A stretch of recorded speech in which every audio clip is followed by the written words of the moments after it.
गर्दन और के पास खरोंच के निशान मिले हैं। मेडिकल रिपोर्ट कहती है कि की संभावना से इनकार नहीं किया जा सकता, इसलिए 3 स्वैब सैंपल लिए गए हैं। प्रेगनेंसी टेस्ट नेगेटिव आया है। ये रिपोर्ट कोलकाता में 24 साल की एक छात्रा के साथ हुई ज्यादती की तरफ इशारा कर रही है साहब। दूसरी तरफ पुलिस को एक सीसीटीवी फुटेज भी मिला है जिसमें कुछ लड़के उसे जबरन खींचते हुए दिख रहे हैं। मामला एक लॉ कॉलेज का है जहां कानून पढ़ाया जाता है, लेकिन उसी जगह पर एक लड़की अपनी इज्जत और सुरक्षा के लिए लड़ रही है। अब सवाल यह है कि पुलिस के पास अभी तक क्या क्या सबूत हैं, किन बातों की अब भी जांच बाकी है और क्या सच में मुख्य आरोपी मनोजीत को बचाने की कोशिश हो रही है। चलिए जानते हैं आज की इस वीडियो में।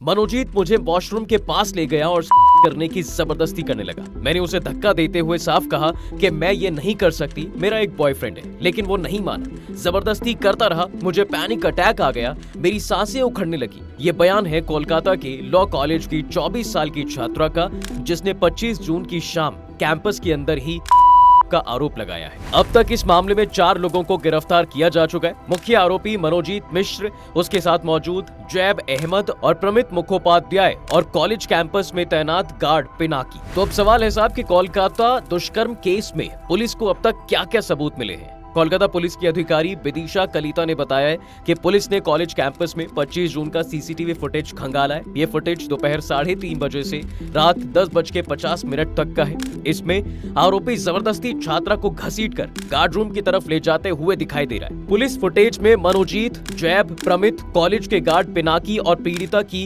एक्टिविटी की पड़ताल कर रही है। इसमें पीड़िता की शिकायत में किए गए दावों की पुष्टि होती है। इंडियन एक्सप्रेस की खबर के मुताबिक पुलिस को एक आरोपी के मोबाइल से भी घटना के दौरान शूट किया गया एक वीडियो मिला है। एक सीनियर ऑफिसर ने कहा है साहब कि हम ये जांच कर रहे हैं कि क्या ये वीडियो दूसरों को शेयर भी किया गया है या नहीं। वहीं पीड़िता की मेडिकल जांच Calcutta national medical college CNMC में हुई थी। 28 जून को इसकी रिपोर्ट आई। इसमें 4 अहम बातें कही गई हैं। पीड़िता की गर्दन और छाती पर खरोंच के निशान है। शरीर पर या के आसपास कोई बाहरी घाव या कट तो नहीं है। दुष्कर्म की संभावना से इनकार नहीं किया जा सकता।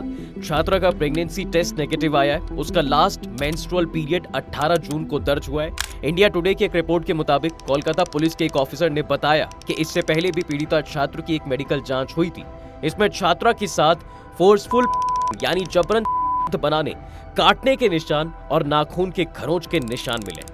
तो अब तक दुष्कर्म हुआ या फिर नहीं? सुनो, मेडिकल रिपोर्ट कहती है दुष्कर्म की गुंजाइश है, इनकार नहीं कर सकते। मतलब मामला सीरियस है साहब, और पुलिस भी यही मान रही है कि लड़की झूठ नहीं बोल रही। लेकिन फुल कंफर्मेशन तब होगी जब फॉरेंसिक लैब से DNA रिपोर्ट आएगी। इसके लिए 3 स्वैब लिए गए हैं। अब बात सबूतों की। कॉलेज कैंपस के अलग अलग कोनों से मिले हैं बालों के गुच्छे, कुछ अजीब लिक्विड की बोतलें और एक हॉकी स्टिक। इंडियन एक्सप्रेस की एक रिपोर्ट कहती है तीनों लड़कों के भी मेडिकल टेस्ट होंगे। इन सभी सबूतों की जांच के बाद फाइनल रिपोर्ट के आधार पर पुलिस दुष्कर्म की पुष्टि कर लेगी। तो अभी तक दुष्कर्म की ऑफिशियल पुष्टि नहीं हुई है, लेकिन पुलिस के सामने 4 बड़े सवाल हैं जिनके जवाब मिलने बाकी हैं। क्या छात्रा का दुष्कर्म प्री प्लान्ड था? पुलिस ये भी जांच रही है कि दुष्कर्म पहले से सोची समझी साजिश थी या लड़ाई झगड़े के बाद बदले की कार्रवाई। लड़की का कहना है कि मनोजीत ने शादी का प्रपोजल दिया था, उसने मना किया तो जबरदस्ती करने लगा। सुप्रीम कोर्ट के वकील विराग गुप्ता कहते हैं कि अगर पहले से प्लान बनाकर किया गया है तो सभी आरोपियों पर रेप का गंभीर मामला माना जाएगा। ऐसे में आरोपियों को उम्र कैद की सजा हो सकती है। क्या दुष्कर्म से पहले मारपीट हुई? कुछ रिपोर्ट्स में कहा गया है कि यूनियन रूम में लड़की के साथ मारपीट भी हुई थी। पुलिस अब आसपास मौजूद छात्रों से पूछताछ करेगी और आरोपियों के शरीर पर भी चोट के निशान चेक होंगे। तीसरा, बाकी लड़कों और गार्ड का क्या रोल था? सीसीटीवी और वीडियो फुटेज में सब दिख रहा है, लेकिन वीडियो किसने शूट किया ये अब तक साफ नहीं है। पुलिस जैब, प्रमित और सिक्योरिटी गार्ड पिनाकी की भूमिका को खंगाल रही है, खासकर ये कि गार्ड ड्यूटी पर अकेला था या कोई और गार्ड भी मौजूद था।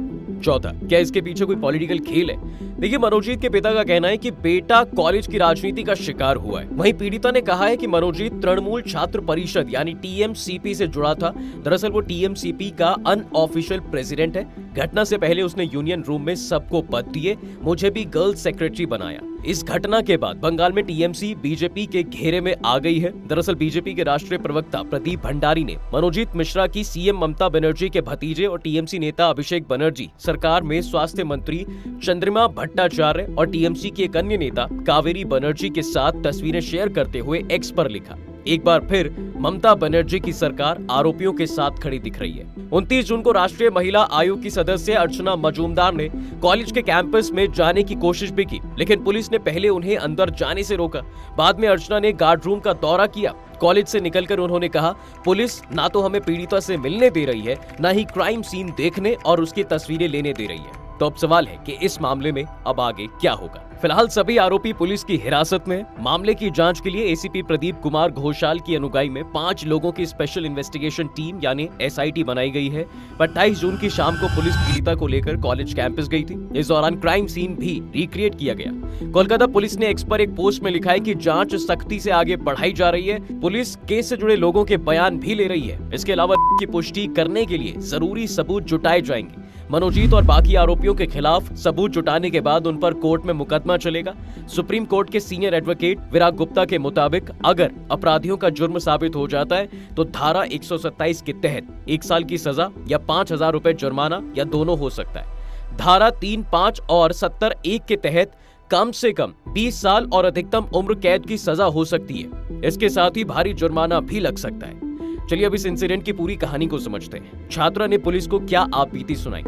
25 जून को दोपहर 12:05 पर कॉलेज गई थी एग्जाम फॉर्म भरने के बाद यूनियन रूम में कुछ दोस्तों के साथ बैठी थी। तभी मनोजीत आता है। वो खुद को टीएमसी यूनिट का हेड बताता है। मुझे गर्ल्स सेक्रेटरी की पोस्ट थी। शाम 4 बजे मैं निकलने लगी, लेकिन मनोजीत वापस बिस्किट का पैकेट लेकर आया और बात करने के बहाने फिर से बुलाया।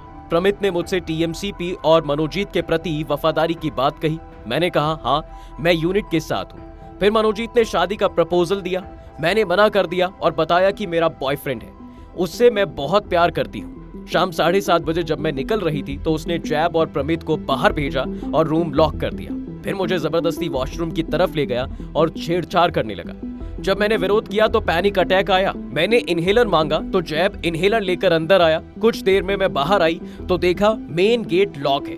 गार्ड ने भी मदद नहीं की। इसके बाद जैब और प्रमित मुझे जबरन गार्ड रूम में ले गए। वहां मनोजीत ने मेरे कपड़े उतारे और किया। मुझसे कहा अगर विरोध किया या बात किसी को बताई तो बॉयफ्रेंड को मार देगा और मेरे पेरेंट्स को फंसा देगा। उसने 2 वीडियो भी दिखाए और ब्लैकमेल किया। के दौरान प्रमित और जैब वहीं खड़े थे।